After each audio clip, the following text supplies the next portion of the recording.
Ruben Castillo banked the tanker hard over Coldwater Canyon and felt something the instruments weren't showing him, a violent buffet of turbulence that shoved the aircraft sideways for a full second before he corrected, far rougher than the moderate crosswind, 12 knots reading ridgeline had pushed to his cockpit display 20 minutes earlier.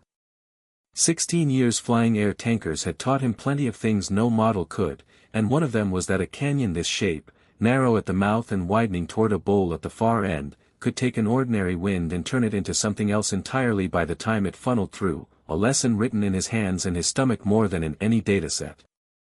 He glanced down at the fire's northern flank as he came around for another pass, smoke boiling up thick and dark from the canyon floor, the retardant line from his last drop already looking thinner than it should against a front that seemed to be moving faster than the mission briefing had described, and he keyed his radio again, more insistent this time. "Command, Tanker 7, I need eyes on this wind reading, something's off, I'm getting thrown around up here worse than a 12-knot crosswind should manage." Down at the incident command post 6 miles east, Nolan Petrakis stood in front of the main display wall watching the same regional fire behavior model Ruben was flying against, ridgeline spread rate projection for the Coldwater flank sitting comfortably in the yellow band, moderate advance, nothing that should have justified the concern Ruben's voice had just carried over the radio. The command post trailer hummed with the low, steady noise of a dozen screens and radios running at once, 3 other incident commanders working other sectors of the fire at their own stations, none of them paying particular attention yet to the exchange building between Nolan and the tanker overhead, because on paper, Coldwater's northern flank was the least concerning sector on the whole map that morning. Nolan and Ruben had come up together 20 years earlier, both of them 19-year-old hotshot crew members on the same engine. Before their paths split, Ruben into the cockpit, Nolan into data science and eventually into building the exact modeling platform now routing every tanker drop and ground crew position across 3 counties this fire season, and the two of them had spent most of those 20 years locked in a friendly, occasionally sharp rivalry over whose red on a fire was more trustworthy, gut instinct against the growing sophistication of the models Nolan kept building. They'd bet beers on it more than once over the years, Ruben calling a spread pattern by feel before Nolan's earlier, cruder models had finished processing, Nolan later returning the favor once ridgeline came online and started catching things Ruben admitted he'd have missed, a rivalry that had never once curdled into real resentment because underneath it both of them wanted exactly the same thing, fewer crews caught by surprise, fewer fires that outran the people fighting them. "Ridgelines showing yellow on that flank, Ruben," Nolan said into the radio, "your visual doesn't match the model, talk to me." "My visual's a tanker getting thrown sideways by wind the model says is 12 knots, Ruben said, fighting the yoke as he brought the aircraft back level for another pass. "That's not a 12-knot gust, Nolan, that's closer to 30, and it's coming straight down the canyon throat exactly the way this terrain's built to accelerate it." Half a mile up the canyon from the command post, Yolanda Briggs was leading her hand crew along a ridge line above the fire's northern flank, cutting fireline based on the position ridgeline had assigned them that morning, a position calculated to sit safely ahead of the fire's projected advance rate with a comfortable margin, and she trusted that margin the way she trusted ridgeline's positioning for most of the season, because it had been right more often than the old paper maps and radio chatter ever managed on their own. She had 6 people behind her on the line, 2 of them in their first season, still learning to read a fire's mood the way she'd learned it over 15 years, Chainsaw and Pulaski worked steady and practiced, the whole crew moving with the particular efficient rhythm of people who trusted both their training and the position they'd been given. But Yolanda had 15 years on fire crews before ridgeline ever existed, and something about the smoke column rising from the canyon mouth below her had started moving faster over the last 10 minutes than anything in her briefing had prepared her for, the column leaning and accelerating in a way that read, to her trained, like wind doing something the forecast hadn't accounted for. She stopped cutting for a moment, watching the column bend sharply sideways and then straighten, bend and straighten again, a rhythm she recognized from exactly 2 other fires in her career, both of them canyon fires, both of them fires that had eventually done something the forecast hadn't predicted. "Command, this is Briggs," she radioed, "smoke columns moving faster than our briefed advance rate, I want confirmation on our margin before we keep cutting line here." Nolan pulled up the northern flank projection again, ridgeline still holding steady at a moderate advance rate, still showing Yolanda's crew comfortably ahead of the fire's calculated front, the numbers clean and confident and, for the second time in 5 minutes, directly contradicted by two people who'd each spent over a decade learning to read fire with their own eyes and hands. He felt the particular vertigo of watching a tool he trusted completely start to disagree with two people he trusted completely, and for one brief, uncomfortable second, some old instinct told him to trust the tool, the thing built on thousands of data points instead of two individual, fallible readings, before a stronger instinct, 20 years older, told him exactly the opposite. Models still showing you clear, Briggs, but stand by, Nolan said, and something in his own voice had started to shift, the particular unease of a man watching two independent, experienced sources both disagree with the system he'd spent 3 years building. He pulled the raw weather station feed himself, cross-referencing station data against Ridgeline's processed output, and it took him almost 2 full minutes, stretched thin and urgent, before he found it, a discrepancy between the raw gust reading coming off the newly installed weather station at the canyon mouth and the sustained wind value Ridgeline's model was actually using in its spread calculation.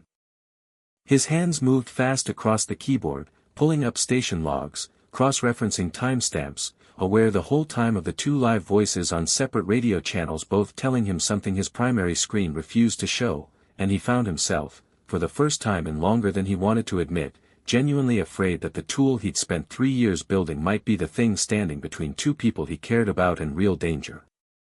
Coldwater Ridge had gotten new weather stations installed 6 weeks earlier, part of a rolling upgrade across the region's sensor network, newer hardware that reported wind as instantaneous gust speed rather than the older station's rolling sustained wind average, and Ridgeline's ingestion pipeline, built and calibrated years before this hardware existed, applied a standard gust-to-sustained conversion factor to normalize incoming readings against its historical training data, a conversion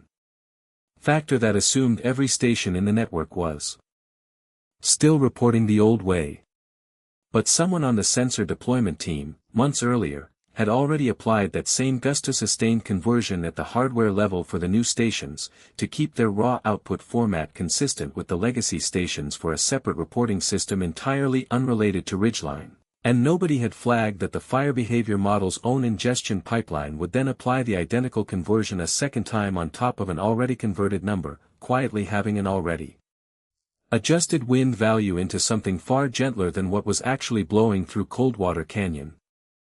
It's converting twice, Nolan said, mostly to himself, staring at the two numbers side by side on his screen, the raw sensor value and Ridgeline's processed output, watching the math finally make sense in the worst possible way, the new station's already reporting sustained wind, and we're converting it again like it's still raw gust data, we're cutting the real number almost in half before the model ever sees it. Priya Okafor, one of the other operators working the command trailer that morning, leaned over from her own station once she heard the change in Nolan's voice. How many stations got the new hardware, she asked, already pulling up the deployment roster on her own screen.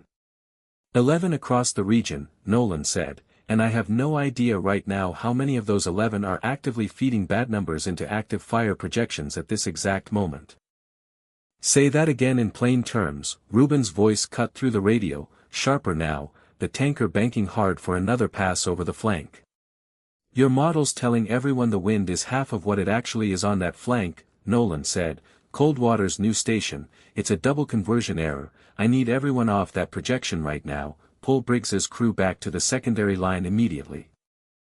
Yolanda didn't wait for the full explanation, the tone in Nolan's voice telling her everything she needed to know. Crew, we're falling back to secondary line, now, move, and her team was already shouldering their tools and starting the retreat before Nolan finished his sentence, the particular discipline of people who drilled this exact kind of order often enough that hesitation never entered into it.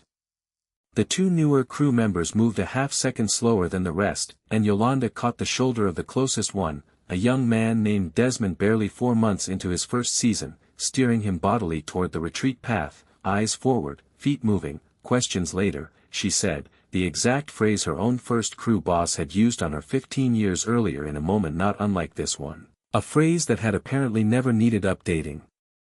They covered the 600 yards to the secondary line in just under 4 minutes, faster than any drill Yolanda had ever run with this particular crew, boots pounding over uneven ground thick with brush, the smoke column visibly leaning harder now, close enough that she could hear the low roar underneath the wind for the first time that morning, a sound she recognized immediately and never wanted to hear this close again. Reuben pulled the tanker up and away from the drop line he'd been circling, radioing command that he was aborting the planned retardant line on the northern flank entirely, the projected drop point now sitting directly in the path of a wind-driven advance the model had never actually seen coming, and instead began coordinating with the lead plane on a revised drop position further back, one that gave Yolanda's retreating crew a wider margin than Ridgeline's yellow band projection had ever suggested they needed. The revised drop took another 6 minutes to coordinate and execute, Reuben and the lead plane working the new line together against a wind that was making every pass rougher than the last, retardant streaming down in long red arcs against smoke that had gone from gray to a deep, angry brown in the span of a single circuit, and by the time both aircraft peeled off to refuel, the new line was holding, thinner than either pilot would have liked, but holding. The fire crossed the original fireline 11 minutes after Yolanda's crew cleared it, moving with a speed that matched almost exactly what her own read of the smoke column had warned her about, and nothing close to the moderate advance Ridgeline had displayed with such clean, confident precision right up until Nolan pulled the raw sensor data himself. Yolanda watched it happen from the secondary line, close enough to see the exact spot where her crew had been cutting fireline 11 minutes earlier disappear under flame, and she didn't say anything for a long moment, just stood there with her crew around her, all of them quiet, all of them understanding without needing it spelled out exactly how much margin that 11 minutes had actually been worth. Reuben set the tanker down at the staging airfield 90 minutes later, hands still slightly unsteady on the yoke the way they always were after a bad stretch, a feeling he'd learned decades ago never fully goes away no matter how many fire seasons pile up behind you, and Nolan was waiting on the tarmac when he climbed down, something in his old friend's face that Reuben hadn't seen in years, not defensive, not managing the moment, just plainly shaken. "You were right," Nolan said, before Reuben had even pulled off his headset, "I need you to know I checked the raw feed the second you pushed back. I didn't just take your word on faith, but I also want to be honest that I almost didn't check it fast enough. I trusted the processed output for the first 4 minutes of that call longer than I should have." 4 minutes isn't nothing when a fire's moving that fast, Reuben said, pulling his flight bag over one shoulder, "but you checked before it mattered. That's the part I'm going to remember about today, not the 4 minutes. You checked it in time," Reuben said, "that's the part that matters. Briggs's crew is on the ground safe right now because you did the math instead of defending the number."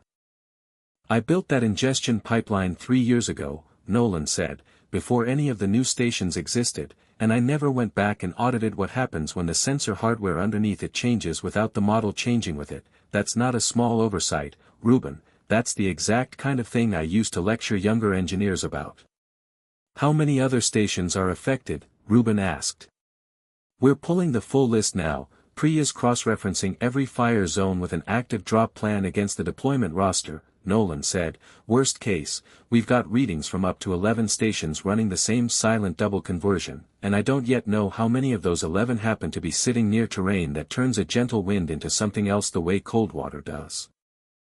They walked back toward the command trailer together, and Reuben found himself thinking about the two of them at 19, both fresh off the same hotshot crew, arguing constantly even then about whether experience or analysis mattered more when a fire turned unpredictable, an argument that had never really resolved in 20 years so much as it had kept evolving alongside both of their careers. He remembered one specific night on that first crew, both of them barely out of their teens, sitting on the tailgate of a truck after a long shift, Nolan sketching out on a napkin what he called back then a better way to predict where fire actually goes, and Reuben teasing him mercilessly about it, telling him no napkin was ever going to outfly 20 years of watching smoke with your own eyes, and neither of them could have guessed, sitting there, that they'd spend the next 2 decades circling back to exactly that same argument in increasingly consequential forms. "I used to think I was building something that would eventually make your job obsolete," Nolan admitted. Once they were inside the trailer with coffee neither of them was drinking fast, a model good enough that flying by feel wouldn't be necessary anymore, and today I watched exactly why that was never going to be true. The model can process 1,000 data points faster than either of us, but it can't feel a tanker get thrown sideways by wind it doesn't know exists yet. "I never wanted your model gone either," Reuben said. "I've flown drops based on ridgelines routing plenty of times when my own gut wasn't sure, and the models called it right more often than I'd probably admit if you asked me under different circumstances. Today wasn't the model being useless, it was one specific blind spot at one specific canyon because of one specific hardware rollout nobody cross-checked.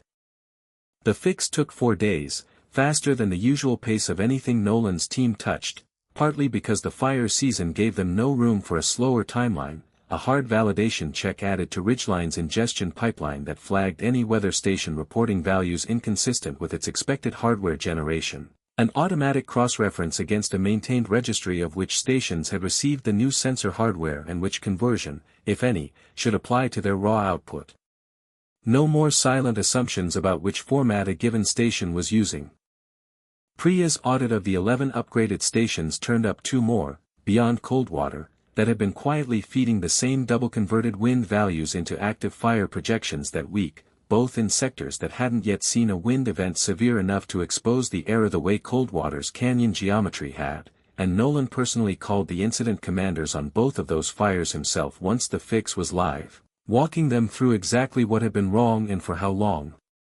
Nolan brought the fix to Ruben personally before pushing it live, sitting in the cockpit of Ruben's tanker on the tarmac at the end of a shift, walking him through the validation logic on a laptop propped against the yoke, asking him, more than once, whether there was anything else about how pilots actually experienced wind and turbulence that the model still wasn't capturing well. "You're asking the right question now," Ruben said, "which is more than I can say for the 3 years before this week." "I know," Nolan said, "and I'm not going to pretend 4 days of scrambling makes up for 3 years of not asking it." "I'm not asking you to perform contrition, Nolan," Ruben said, "I've known you since we were 19, I know what you sound like when you're actually working a problem versus managing how it looks. This is you working the problem, that's enough for me." Yolanda joined the conversation too, eventually, climbing up onto the tanker's wing to lean in through the open cockpit door, describing exactly what the smoke column had looked like from her position on the ridge in the minutes before she called it in, details that had never made it into any formal report because nothing about that call felt like the kind of thing you documented in a spreadsheet afterward, just the kind of thing you carried home and thought about on quiet nights. "I trusted the model's margin most of this season," she told Nolan, "and it earned that trust, mostly, which is honestly what scared me more once I realized how close it came. I wasn't watching as hard as I used to before we had it." "That's the actual danger in all of this," Nolan said, "not that the model was wrong once, it's that being right most of the time teaches good people to watch a little less closely, and I built something that earned exactly that kind of trust without earning the vigilance that should come with it." Priya, listening from her station nearby, added something Nolan hadn't quite put together himself yet. "The double conversion also means every other sector using Ridgeline's confidence scores has been trusting a system that's occasionally been quietly wrong by exactly this margin, not just Coldwater. We need a full retrospective audit across the whole season once fire activity slows enough to run it properly, not just the 2 extra stations we caught this week."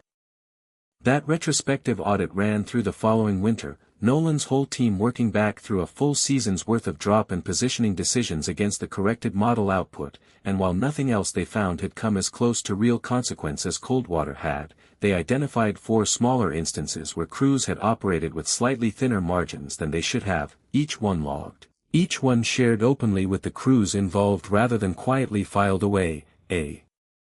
Transparency Nolan insisted on personally even when a few people above him in the organization suggested a narrower disclosure might be simpler. "Simpler isn't the same as right," he told them, and pushed the full findings out anyway. Desmond, the young crew member Yolanda had steered off the ridge 4 minutes before the fire crossed it, asked her a few days later, hesitant in the way new firefighters often are about asking questions that might expose how much they still don't know, whether he should have caught the smoke columns change himself instead of waiting for her call. "You've got 4 months in this job," Yolanda told him. "I had 15 years and 2 other canyon fires under my belt before I recognized what that column was doing. That's not something you catch in your first season, that's something you catch because someone with more seasons than you is standing next to you and knows to look for it. That's the whole reason crews aren't built out of just one person." Ruben and Nolan don't agree on everything, still, they never fully have, arguing sometimes late into a shift about how much weight a model's confidence score should carry against a pilot's gut read on a given day, but it's a different argument now than it used to be, less about which one of them is fundamentally right and more about how the two ways of knowing a fire actually fit together, gut and model, feel and data, each one catching what the other sometimes misses. They fly the validation runs together now, twice a season, Nolan riding the jump seat behind Ruben on a check flight over terrain the model's never been tested against before, comparing what ridgeline predicts against what the wind actually does to the aircraft in real time, an uneasy, useful partnership neither of them would have predicted 20 years ago on that first hotshot crew, arguing about exactly this same question in a different, smaller form.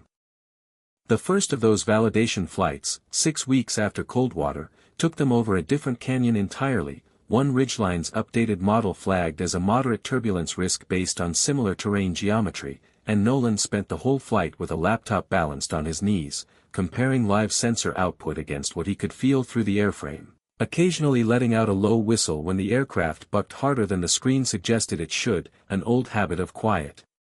appreciation Ruben remembered from 20 years of watching him get excited about a good dataset. "You're allowed to just say it's a rough flight, Nolan," Ruben said over the intercom at one point, grinning despite the turbulence. "You don't have to whistle at every bump like it's a scientific discovery." "Every bump kind of is one," Nolan said, "that's sort of the whole job now, isn't it?" Yolanda's crew ended up contributing to that validation process too, eventually, a standing arrangement where any ground crew that noticed a meaningful mismatch between Ridgeline's projection and what they were actually observing could flag it directly into a review queue Nolan's team checked every morning, not a formal incident report, just a quick note, and within the first full season of that system running, they'd caught 2 more smaller discrepancies before either one had a chance to matter the way Coldwater almost had. "I used to think reporting something like that made me look like I didn't trust the tools," Yolanda told Nolan once, reviewing one of those smaller catches together. "Now I think not reporting it is the part that would have actually been the problem."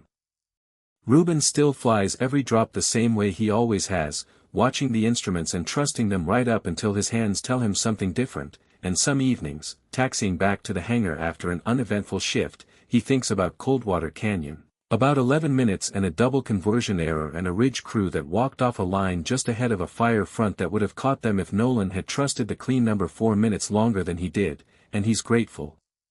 every time that the argument between gut and model never fully settled in either direction.